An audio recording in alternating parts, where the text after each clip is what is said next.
Hello વિદ્યાર્થી મિત્રો, આપ સૌનું આપની યુટ્યુબ ચેનલ પર હાર્દિક સ્વાગત છે. તો આજે હું તમારા માટે લઈને આવી ગઈ છું ધોરણ 7 વિષય ગણિત જિલ્લા પંચાયત સમિતિ પ્રથમ પરીક્ષા પેપર 2025નું સંપૂર્ણ સોલ્યુશન. તે પહેલાં તમે જો આપણી ચેનલને લાઇક અને સબસ્ક્રાઈબ ન કરી હોય તો જરૂરથી કરી દેજો. તો ચાલો આપણે તેનું સંપૂર્ણ સમજૂતી મેળવીએ. તો અહીં આપણો પહેલો પ્રશ્ન છે કે વિકલ્પ પસંદ કરીને લખો.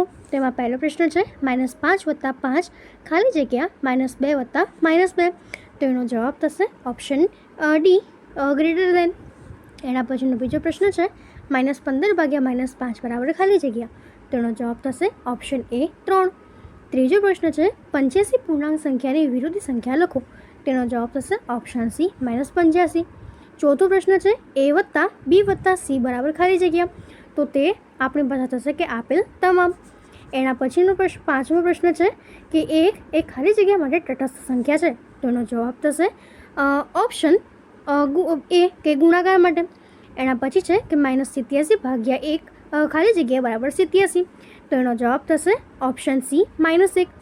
એના પછીનો પ્રશ્ન છે કે માંગ્યા મુજબ જવાબ આપો. તેમાં આપણો પહેલો પ્રશ્ન છે કે -20 41 0 -4 -41 એને ચડતા અને ઉતરતા ક્રમમાં ગોઠવું. તો સૌપ્રથમ જો આપણે ચડતા ક્રમમાં ગોઠવીએ તો તે થશે -41 -20 -4 0 ને 41, અને ઉતરતા ક્રમમાં 41 0 -4 -20 -41. એવી જ રીતે 0 16 -16 25 ને -32 ને ચડતા ઉતરતા ક્રમમાં ગોઠવીએ તો -32 -16 0 16 25, અને ઉતરતા ક્રમમાં 25 16 0 -16 -32. એના પછીનો પ્રશ્ન છે કે ખાલી જગ્યા પૂરો.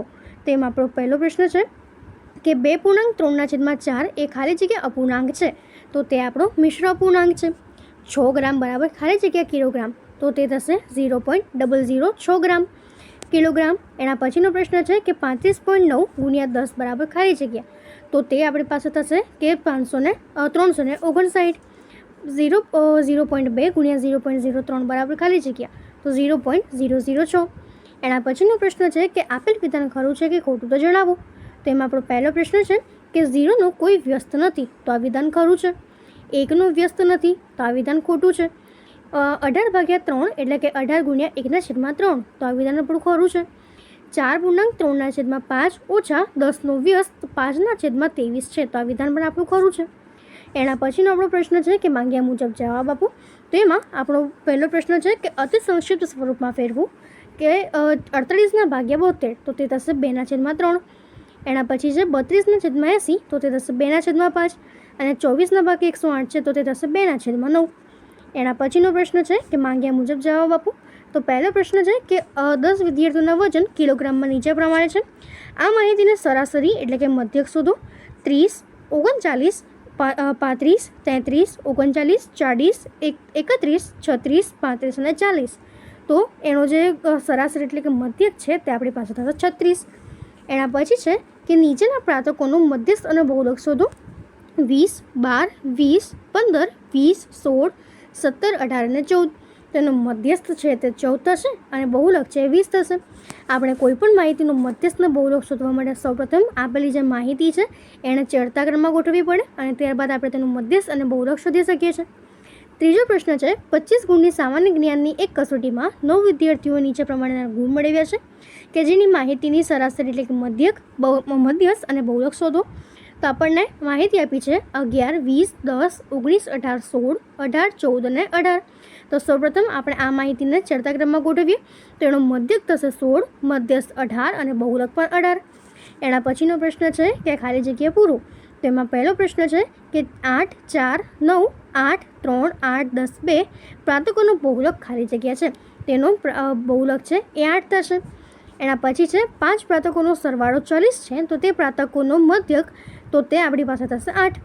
એના પછીનો પ્રશ્ન છે કે સિક્કાને ઉછાળતા ઉપર કાંટો આવે એની સંભાવના તે આપણી પાસે 1/3 છે. એના પછી છે કે માંગ્યા મુજબ જવાબ આપો. તો પહેલું છે કે ક્રિકેટરે 8 દાવમાં નીચે મુજબના રન બનાવ્યા છે 58 76 40 45 46 0 અને 100. તો તે રનની સરાસરીનો સ્કોર રન શોધો. તેના માટે આપણે સૌપ્રથમ જે આપેલી જે સરાસરી છે એટલે કે આપેલા રન છે એનો સરવાળો કરીને એના ભાગ્યા કુલ રન કરી દઈશું. તો તે આપણી પાસે થશે 50. એના પછીનો પ્રશ્ન છે કે ગણિતની એક પરીક્ષામાં 25 ગુણમાંથી 15 વિદ્યાર્થીઓના ગુણ નીચે મુજબ છે. 19, 25, 23, 20, 9, 20, 15, 0, 5, 16, 25, 0, 20, 24, 12 અને 20. તો આ માહિતીનો બહુલક અને મધ્યસ્થ શોધો. આ બંને સમાન છે. તેનો બહુલક થશે 20 અને મધ્યસ્થ 20. તો આ બંને સમાન છે.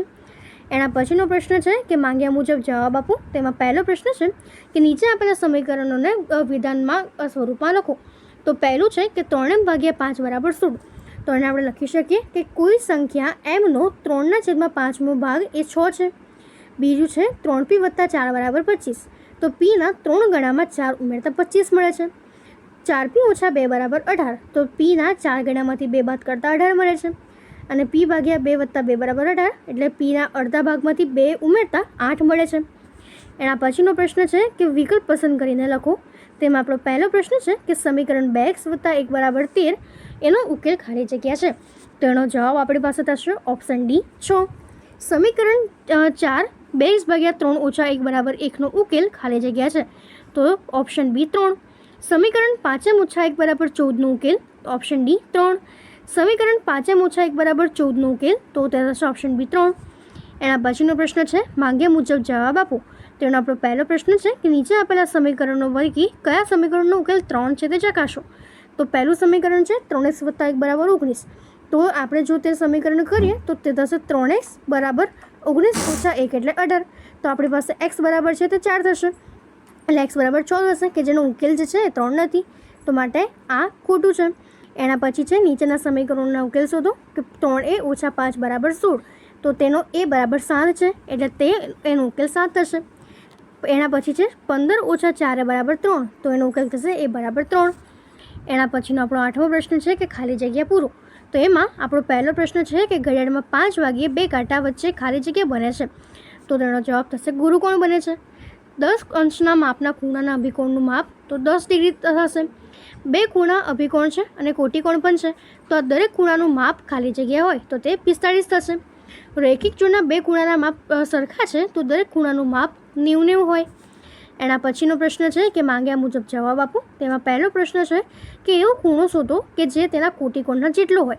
તો આપણે તો લખી શકીએ કે એવો કોટિકોણ જે છે એ 45 થશે કે જેનો કોટિકોણ જે છે એ ખૂણો એના કોટિકોણ જેટલો થશે. એના પછીનો પ્રશ્ન છે કે બાજુની આકૃતિમાં x અને yના ખૂણાનું માપ શોધો. તો અહીં આપણને આ y અને x શોધવાના છે. તો અહીં જે y અને 120 છે રૈખિક જોડના ખૂણા છે. તો માટે y = 120 y + 120 = 180. તો માટે આપણને y જે છે 60 મળશે અને એ જ પ્રમાણે એનું જે x છે 70 મળશે. એના પછીનો પ્રશ્ન છે માંગ્યા મુજબ જવાબ આપો. તેમાં પહેલો પ્રશ્ન છે કે નીચે આપેલા વિધાનોને સમીકરણ સ્વરૂપે લખો. તેમાં આપણું પહેલું વિધાન છે કે x અને 4નો સરવાળો 9 છે. તો x + 4 = 9. y માંથી 2 બાદ કરતાં 8 મળે છે. તો y - 2 = 8. એના 10 ગણા 70 થાય છે એટલે 10 a = 70. અને એક સંખ્યા બીને 5 વડે ભાગતા 6 મળે છે એટલે b / 5 = 6. તો હવે એના પછીનો આપણો પ્રશ્ન છે કે માંગ્યા મુજબ જવાબ આપો. તેમાં આપણો પ્રશ્ન છે કે એવો ખૂણો શોધો કે જે તેના પૂરક કોણ જેટલો હોય. તો એવો ખૂણો જે છે એ આપણી પાસે 90 થશે. તો હવે એના પછીનો આપણો પ્રશ્ન છે કે નીચે આપેલી આકૃતિઓમાં x અને yના મૂલ્યો શોધો. તો આપણે આપેલી આકૃતિમાં જોઈ શકીએ છીએ કે y અને 105 છે એ રૈખિક જોડના ખૂણા છે. માટે y + 105 = 180. તો આપણને y 75 મળશે. અને ત્રિકોણના ત્રણેય ખૂણાનો સરવાળો 180 થાય છે. માટે 40 + 75 + x = 180. તો માટે આપણને x = 65 મળશે. એના પછીનો પ્રશ્ન છે કે નીચે આપેલી આકૃતિમાંથી x અને yના મૂલ્યો શોધો. તો અહીં જે x અને y છે રૈખિક જોડના ખૂણા છે તથા જે ત્રિકોણના ત્રણેય ખૂણાઓના માપનો સરવાળો 180 થાય છે. તો માટે આપણે લખી શકીએ કે y + 60 + 50 = 180.